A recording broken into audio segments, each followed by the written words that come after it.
안녕하세요. 오늘은 가슴 찡한 이야기를 한번 해보겠습니다. 소록도에 거주하는 K신부 앞에 이른이 넘어 보이는 노인이 다가와 섰습니다. 저를 이 섬에서 살게 해줄 수 있습니까? 느닷없이 노인의 요청에 K신부는 당황한 표정을 지었습니다. 아니, 노인장께서는 정상인으로 보이는데 나 환자들과 같이 살다니요. 그저 해본 소리가 아닌 듯 사뭇 진지한 표정으로 노인은 얘기를 했습니다. K 신부는 무언가 모를 감정에 사로잡히게 되었습니다. 저에게는 모두 8명의 자녀가 있었지요. 그러자 자리에 앉아서 한숨을 쉬면서 입을 떼기 시작했습니다. 그런데 그중 한 아이가 문둥병에 걸렸습니다. 지금으로부터 40년 전 그 아이는 11살 때였지요. 병사실을 알았을 때는 우리가 할 수 있는 행동은 그 아이를 다른 가족이나 동네로부터 격리시키는 것이었습니다. 아, 이쪽으로 왔겠군요. 네, 그렇습니다. 소록도에 나환자촌이 있다는 말만 듣고 우리 부자가 길을 떠난 건 어느 늦 여름이었습니다. 그때만 해도 교통이 매우 불편해서 서울을 떠나 소록도까지 오는 여정은 멀고도 험한 길이었지요. 하루, 이틀, 사흘, 더운 여름날 먼지 나는 신당로를 걷고 타고 가는 도중에 우린 함께 지쳐버리고 말았습니다. 그러다 어느 산속 그늘 밑에서 쉬는 중이었는데 나는 문득 잠에 골아떨어진 그 아이를 죽이고 싶었습니다. 바위를 들었지요. 마음에 내키진 않았지만 잠든 아이를 향해 힘껏 던져버렸습니다. 그런데 그만 바위돌이 빗나가고 말았어요. 이를 악물고 다시 돌을 들었지만 차마 또다시 그런 짓을 할 수 없었지요. 아이를 깨워 가던 길을 재촉했습니다. 그런데 문제는 소록도에 다 왔을 때 일어났습니다.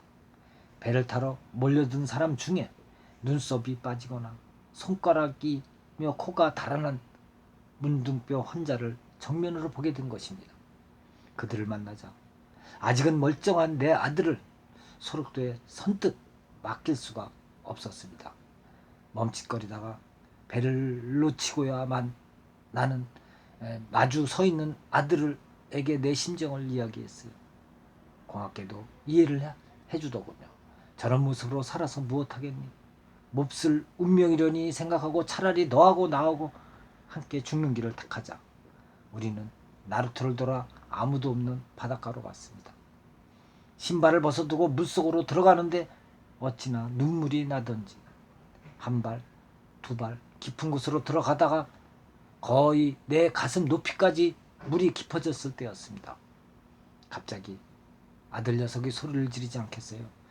내게는 가슴 높이였지만 아들에게는 턱 밑까지 차올라 한 걸음만 삐끗하면 물에 빠져 죽을 판인데 갑자기 돌아서더니 내 가슴을 떠밀며 악을 써대는 거예요. 문둥이가 된 건 난데 왜 아버지까지 죽어야 해요? 형들이나 누나들이 아버지만 믿고 사는 판에 아버지가 죽으면 그들은 어떻게 살겠냐는 것이었습니다.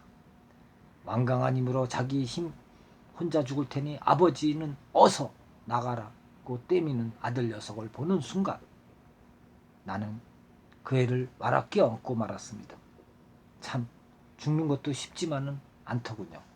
그 후 소록도로 아들을 떠나보내고 서울로 올라와 서로 잊은 채 정신없이 세월을 보냈습니다.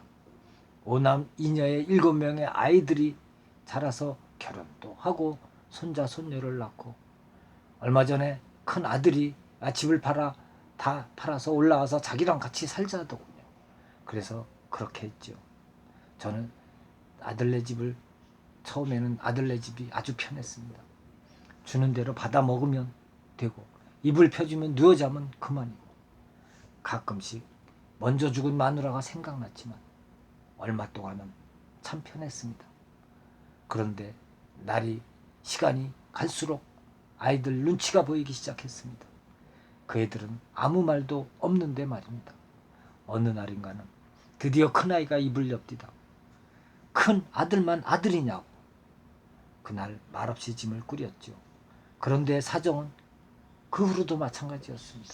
둘째, 셋째, 넷째 허탈한 심정으로 예전에 살던 시골로 돌아왔습니다. 문득 40년 전에 헤어진 그 아이가 생각나는 겁니다. 11살에 문둥이가 되어 소록도라는 섬에다 내다버린 아이. 내 손으로 죽이려고까지 했으나 끝내는 문둥이 마을에 내팽개치고 40년을 잊고 살아왔던 아이. 다른 7명의 아이들에게는 온갖 정성을 쏟아 힘겨운 공부를 시켜놓았지만 내다버리고 까마득하게 잊어버렸던 그 아이. 다시 또 먼 길을 떠나 그 아이를 찾았을 때 그 아이는 이미 아이가 아니었습니다. 50이 넘은 데다 그동안 겪은 병고로 인해 나보다 더 늙어 보이는, 그러나 눈빛만은 예전과 다름없이 투명하고 맑은 내 아들이 울면서 반기는 것이었습니다. 나는 그를 껴안으며 이렇게 말했지요. 그는 나를 껴안으면서 이렇게 말했습니다. 아버지를 한시도 잊은 날이 없습니다. 아버지를 다시 만나게 해달라고 40년이나 기도해왔는데 이제서야 기도가 응답이 되었군요. 나는 흐르는 눈물을 닦을 여유도 없이 물었죠. 그리고 또 물었습니다.